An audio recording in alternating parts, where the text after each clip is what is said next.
नमस्कार, आप देख रहे हैं यूपी न्यूज 24/7। मैं आपके साथ अक्षिता मौर्य। आइए रुक करते हैं फटाफट खबरों की ओर। लड़की बहन योजना से कम 13 लाख और महिलाओं को लाभ मिलने की संभावना है। उनके आवेदन जिन्हें उनके बैंक खातों से आधार सीडिंग की आवश्यकता थी लंबित थे और उन्हें 2.34 करोड़ लाभार्थियों में जोड़ा गया। शनिवार को महाराष्ट्र सरकार की भारी जीत का श्रेय व्यापक रूप से इस योजना को दिया गया है, जो महिलाओं के प्रति माह 1500 रुपए देती है। राज ठाकरे की पार्टी महाराष्ट्र नवनिर्माण सेना को इस विधानसभा चुनाव में एक भी सीट नहीं मिली। उनके बेटे अमित ठाकरे तक माहिम विधानसभा सीट से चुनाव हार गए हैं। अब चुनाव आयोग उनकी पार्टी का चुनाव चिन्ह भी छीन सकता है। राजधानी में हवा की दिशा व गति बदलने से वायु गुणवत्ता सूचकांक गंभीर श्रेणी से निकल कर बेहद खराब श्रेणी में आ गया है। इससे लोगों को प्रदूषण से मामूली राहत मिली है। हालांकि अब भी लोगों को सांस लेने में परेशानी और आंखों में जलन महसूस हो रही है। गुनगुनी धूप निकलने से धूल और स्मॉग की मोटी परत टूट गई है। इस दौरान AQI 318 दर्ज किया गया। प्रशांत किशोर ने कहा, अगर 2025 में सरकार बनती है तो हम इसे जल्दबाजी के साथ कड़ी मेहनत करते रहेंगे। तो 2029-30 तक बिहार अगर मध्य आय वाला राज्य बन जाता है तो ये बड़ी बात होगी। ये वास्तव में एक असफल राज्य है, क्योंकि यह आज भी सभी विकास मानकों पर खड़ा है। विफल राज्यों की विशेषता यहाँ की आबादी में दिखाई देती है।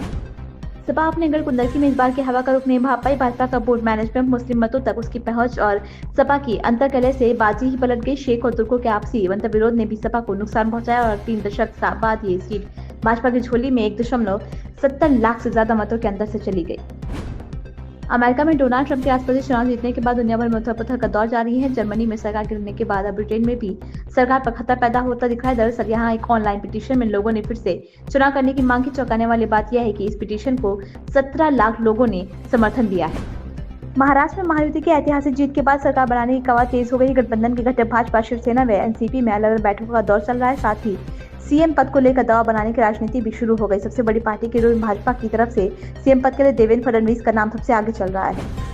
रिद्धिमा ने भाई रणवीर की फिल्म एनिमल को लेकर एक बड़ी बात कही है कि एक इंटरव्यू में रिद्धिमा ने सवाल किया गया कि एनिमल और पुष्पा फिल्मों के बारे में क्या सोचते हैं। इस पर रिद्धिमा ने कहा कि अगर उनके दादा राज कपूर जीवित होते तो बेहतर सिनेमा का निर्माण करते। रिद्धिमा यह भी कहती हैं कि दर्शकों का एक वर्ग है जो एनिमल और पुष्पा जैसी फिल्मों को देखना पसंद करता है। महाविकास अघाड़ी गठबंधन को बुरी हार का सामना करना पड़ा। झल्लाए कर्नाटक के गृह मंत्री जी परमेश्वर ने एमवे की हार का ठिकरा ईवीएम पर ठोक दिया। उन्होंने ईवीएम के हैक होने का आरोप लगाया। अब उनके आरोप पर सियासी विवाद गहरा हो गया है। एक तरफ एनसीपीएससी ने इस मामले में सबूत जुटाने की बात कही, वहीं केंद्रीय मंत्री प्रहलाद जोशी ने परमेश्वर की तुलना राहुल गांधी से कर दी।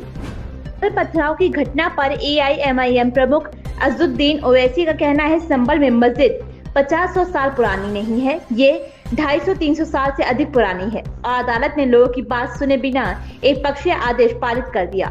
मस्जिद जो गलत है, जब दूसरा सर्वे हुआ तो कोई जानकारी नहीं दी गई।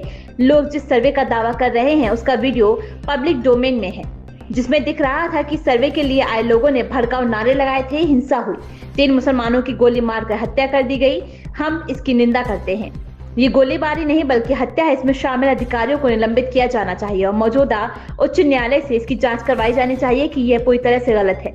वहाँ अत्याचार हो रहा है। देखिए, सबसे पहली बात तो ये है कि संभल की चंडोसी की जहाँ मस्जिद है वो कोई 50 साल 100 साल नहीं बल्कि 200-250 साल पुरानी मस्जिद है, उससे ज्यादा है। वहां पर कोर्ट की तरफ से बगैर मस्जिद के जिम्मेदारों को कमेटी को सुने उन्होंने एक एक्स पार्टी ऑर्डर पास कर दिया, वो गलत है। दूसरा यह है कि एक बार तो आपने गलत ऑर्डर दिया, सर्वे हो गया। दूसरा सर्वे जब किया आपने किसी को इत्तला नहीं दी। तीसरी बात यह है कि पुलिस का ये काम था कि मस्जिद कमेटी को कॉन्फिडेंस में लेते या वहां की पीस कमेटी को। चौथी बात यह है कि जो सर्वे करने लोग आ रहे हैं वो प्रोवोकेटिव स्लोगन्स लगा कर आ रहे हैं, वो वीडियो उसका है, पब्लिक डोमेन में है।